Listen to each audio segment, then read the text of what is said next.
So when I built houses before during the earthquake, I didn't put back a concrete roof that was there. I put back the metal roof because I was afraid if another earthquake came, I didn't want concrete falling in on somebody, so I did a metal roof. For that reason and because it was cheaper. So what we would do is build concrete walls around this area and then use a metal rafters and just a metal frame to build a slant roof.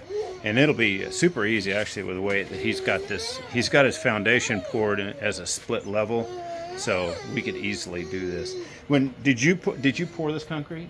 Yeah. You did on the corner on the outside. How deep is your footings?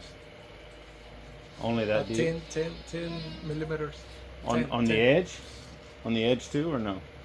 I'm not sure. Okay.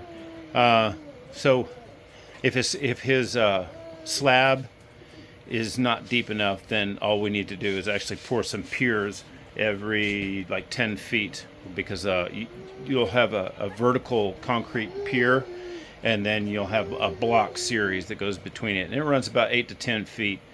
And so if we just build the piers and then the posts in those areas, we could actually do that without having to spend too much in beefing up underneath of his slab here, because if we did a concrete wall on top of it, we would have to worry about that without adding some additional footing. But still, when I did this in Puebla, I was literally able to build one-room house similar to this, not quite this big, but a little bit smaller, for around $6,000 US. The material prices have increased quite a bit because of Biden's inflation and all, but even that affect construction materials across the board, plus labor's gone up a little bit. So I mean, I think we could probably actually build him a house for 10 grand or less. So that's how easy it is to build stuff in Mexico. Macario, he's the driver from Acapulco, takes care of all of our driving needs for the conference, and we're going to try to give back and help him out and get him a solid house. Appreciate this. You're all my friends on Acapulco. Awesome. Peace. Yeah, so here's the deal. What happens when natural disasters hit in Mexico? The government does go around and they hand out money. Actually, it's like a credit card. Have you seen the credit cards before? What people get when there's a disaster? They get it to pay for the house. I know what you mean. You know what I'm talking about, though, right? Okay. So the government goes around. You fill out paperwork. Government gives you a little card, and that helps to repair the damages. So there's a criteria for getting that. And if your house is not considered a house by the government, then you're not getting anything. So this is that situation. Like his house, no foundation. So that's the main thing, is no foundation. It could be dry stacked bricks with no mortar. That's not a house. So if you don't have, if you're just living by the skin of your teeth and you're just building what you can to live in, government doesn't consider that a house, and they're not going to give any aid whatsoever.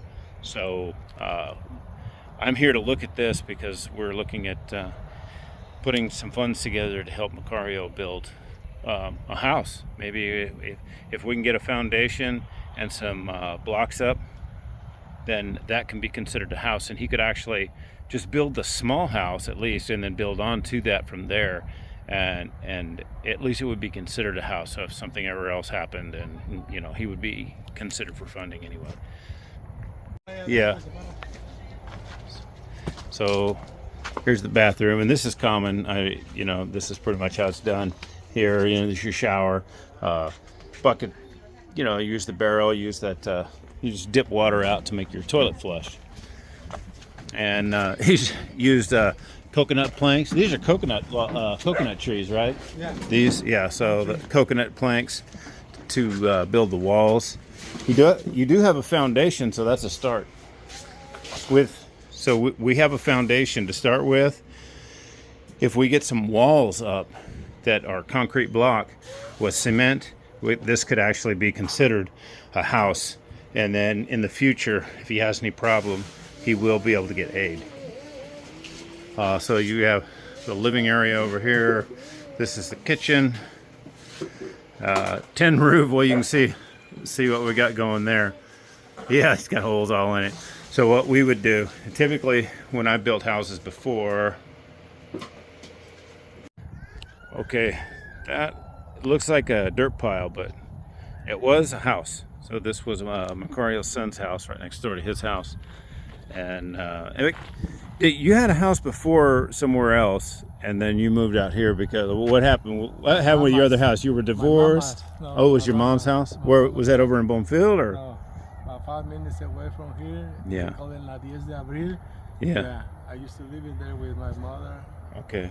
Then I buy this piece of land Right. last year, and I built this little house, wood house. Mm-hmm. And you see? So here's the deal, and let me turn this camera around real quick. Look at this. Here's old Macario. So this is Macario. He does all of our driving for Acapulco, and this is his house right here. As you can see, this piece here blew off, but so did those up there, and they just put them back up and kind of nailed them down. So they're not really stopping the water. They're just some shade. So we're gonna have a look at some of what we got and see what we can do here.